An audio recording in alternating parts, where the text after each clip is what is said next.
Hello மக்களே, welcome to Delhi tax. எல்லாருக்கும் happy morning. One more good episode. ஓவராலாக episode வந்து ரொம்பவே நல்லா இருந்துச்சு.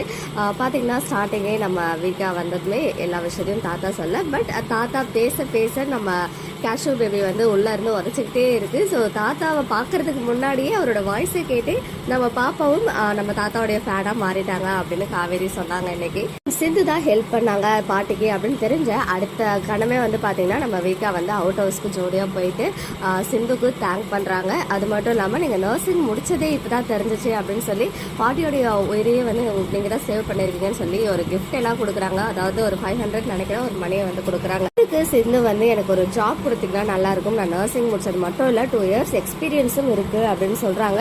கண்டிப்பாக உனக்கு நாங்கள் வந்து நல்ல ஜாபாக வாங்கி தரணும் ப்ராமிஸ்மே பண்ணுறாங்க நம்ம விஜயும் காவேரியும் சேர்ந்து.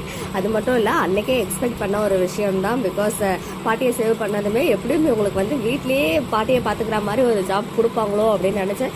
எஸ், அதே மாதிரி தான் நாளைக்கு எபிசோடோடைய ப்ரிவியூவில் வந்துட்டு பாட்டியை பார்த்துக்க ஒரு ஹோம் நர்ஸ் தேவைப்படுறாங்க. ஏன் நீ வந்து அந்த ஜாபை, அதாவது இதையே பார்த்துக்க கூடாது ஒரு ஜாபாக, நீங்கள் என்ன சேலரி எக்ஸ்பெக்ட் பண்ணுறீங்களோ அதை கொடுக்குறோம் அப்படின்னு விஜயமே சொல்ல, உடனே சிந்து வந்து நம்ம விஜயோட காலையே விழுறாங்க. ஸோ நடக்கிற எல்லா விஷயங்களுமே வச்சு பார்க்கும்போது இந்த ஃபேமிலியை வந்து ஃபால்ஸ் ஃபேமிலியாக, அதாவது ஃபேக் ஃபேமிலியாக டீமே இது வரைக்கும் நினைக்கல அப்படின்னு சொல்லும்போது நாமளும் நினைக்காம அப்படியே ஒரு கோ வித் ஃப்ளோவாக போயிடலாம் அப்படின்னு நான் நினைக்கிறேன்.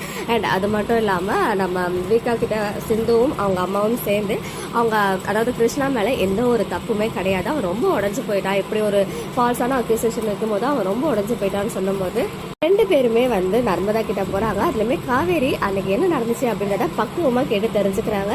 அதுல நர்மதா பாப்பா கிளியரா சொல்லிட்டாங்க, கிருஷ்ணா மேல எந்த தப்புமே கிடையாது, ஜஸ்ட் அவங்க தடுக்கி விழ போகும்போது அவர் பிடிச்சாரு அப்படின்னு சொல்லி. நெக்ஸ்ட் டே மார்னிங் வாக்கிங் போகும்போது நம்ம விஜய் வந்து கிருஷ்ணாவை பார்த்து சாரி கேட்குறாங்க. நாளைக்கு இதோட கண்டினியூட்டி வரும்போது கிருஷ்ணா கிட்ட மேபி ஆஃபீஸ்க்கு வர மாதிரி பேசுறதுக்கும் வாய்ப்புகள் இருக்கு. சிந்து கிருஷ்ணா 2 பேருக்குமே வந்து நம்ம வீக்கா ஜாப் ரெடி பண்ணி தர போறாங்க போல. எல்லாருமே பார்க்கறதுக்கு நல்லவங்க மாதிரி தான் இருக்காங்க. ஸோ என்ன நடக்குது அப்படின்றத பொறுத்திருந்து பார்ப்போம். அண்ட் நிறைய பேருக்கு நாளைக்கு எபிசோடு இருக்குமா அப்படின்ற டவுட். கண்டிப்பாக எபிசோடு இருக்கும். அண்ட் அது மட்டும் இல்லாமல் 2025 உடைய லாஸ்ட் எபிசோட் இன்னைக்கு ஓவர் ஆகியிருக்கு. எபிசோட் பார்த்தீங்கன்னா உங்களுடைய ஒப்பீனியன்ஸ் கமெண்ட்ல சொல்லுங்க. ஓகே மக்களே, நெக்ஸ்ட் வீடியோவில் மீட் பண்ணுறேன். எக்ஸ்க்ளூசிவ் அப்டேட்ஸ்க்கு மறக்காம நம்ம யூடியூப் சேனலை சப்ஸ்கிரைப் பண்ணிக்கோங்க.